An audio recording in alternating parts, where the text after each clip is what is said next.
श्रीराम जय जय राम, श्रीराम जय जय राम, श्रीराम जय जय राम, श्रीराम श्रीराम श्रीराम. नामस्मरण आणि डॉक्टरांच्या मनातील द्वंद्व. पुष्कळदा असं आढळतं की उपचारांसाठी आलेल्या रुग्णानं बलात्कार, चोरी, लूटमार, मारामारी, दंगेधोपे, खून वगैरे सारखे एक व अनेक गुन्हे केलेले आहेत.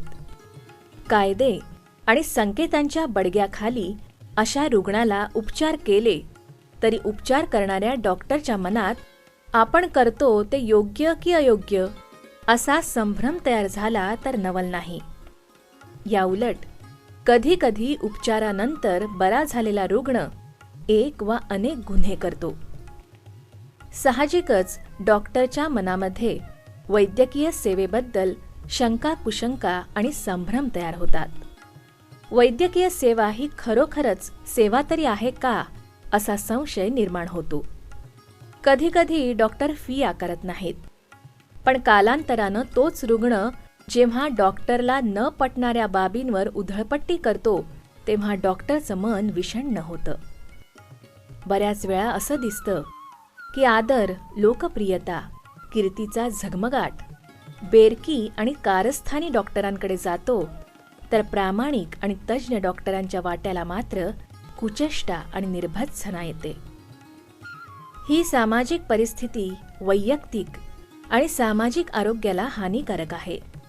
वैयक्तिक दृष्टिकोन आणि कृती आणि सामाजिक परिस्थिती हे दोन्ही परस्पर पोषक असल्यामुळे डॉक्टरांच्या मनातील या द्वंद्वावरील उपाय एकाच वेळी वैयक्तिक आणि सामाजिक अशा दोन्ही पातळ्यांवर प्रभाव पाडणारा असला पाहिजे.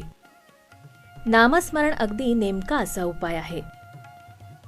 क्षुद्रत्वावर मात करून सामाजिक उत्थानाला उपयुक्त असे दृष्टिकोन, धोरणं, योजना आणि कृती करण्यामध्ये नामस्मरण व्यक्तीला सहाय्यभूत ठरतं. कारण आरोग्य, आरोग्याची जोपासना, सम्यक वैद्यक आणि वैद्यकीय शिक्षण, वैद्यक क्षेत्रातील नीतिशास्त्र वगैरे बाबींचा खरा गूढार्थ आणि मतितार्थ नामस्मरणानं कळू लागतो. नामस्मरण केवळ डॉक्टरांनाच नव्हे तर चुकणाऱ्या, माकणाऱ्या, बहकणाऱ्या आणि क्वचित आजाराबरोबरच प्रमाद वा गुन्ह्यांच्या आहारी जाणाऱ्या आम्हाला वा आमच्यातल्या इतरांना उपयुक्त ठरेल. नामस्मरण व्यक्तीला तिच्या अंतर्यामाद्वारे सर्वांच्या विश्वाची मूलाधार अशी जी चैतन्यमय जाणीव आहे त्या जाणीवेशी निगडीत करतं, संलग्न करतं. ही प्रक्रिया व्यक्तीला जाणवते आणि जाणवत असतानाच व्यक्ती व्यक्तींना प्रत्यक्षात जोडते. अशा तऱ्हेने विश्वनियंत्रक चैतन्याच्या माध्यमातून विभिन्न व्यक्तींची अंतःकरणं जोडली जातात. अशा तऱ्हेनं एका व्यक्तीच्या अशा आत्मज्ञानामध्ये आणि आत्मप्रचितीमध्ये नामस्मरण न करणाऱ्या इतरांनाही मुक्त वा स्वतंत्र करणारा आणि एकात्म करणारा दुसरा वास्तविक आणि प्रत्यक्ष पैलू आहे. या प्रभावाचं पदार्थविज्ञानशास्त्रीय वा रसायनशास्त्रीय वा मानसशास्त्रीय स्वरूप सांगता येत नाही. कारण ही शक्ती मनमानीपणे दुसऱ्यावर अधिकार गाजवण्यासाठी वापरली जाणारी शारीरिक, राजकीय, मानसिक वा तत्सम प्रकारची शक्ती नाही. हा प्रभाव निसर्ग नियमानुरूप असून इतरांना जाचणारा वा बांधणारा नाही, त्यांना मुक्त करणारा आहे. नामस्मरण डॉक्टर, रुग्ण आणि सर्व संबंधितांना त्यांच्यातील आंतरिक एकात्मतेमुळे एक ध्येय, एक मिशन आणि एक हेतू देतं. हेच खऱ्या आणि संपूर्ण आरोग्याचं म्हणजेच स्वास्थ्याचं सर्वोच्च स्वरूप आहे.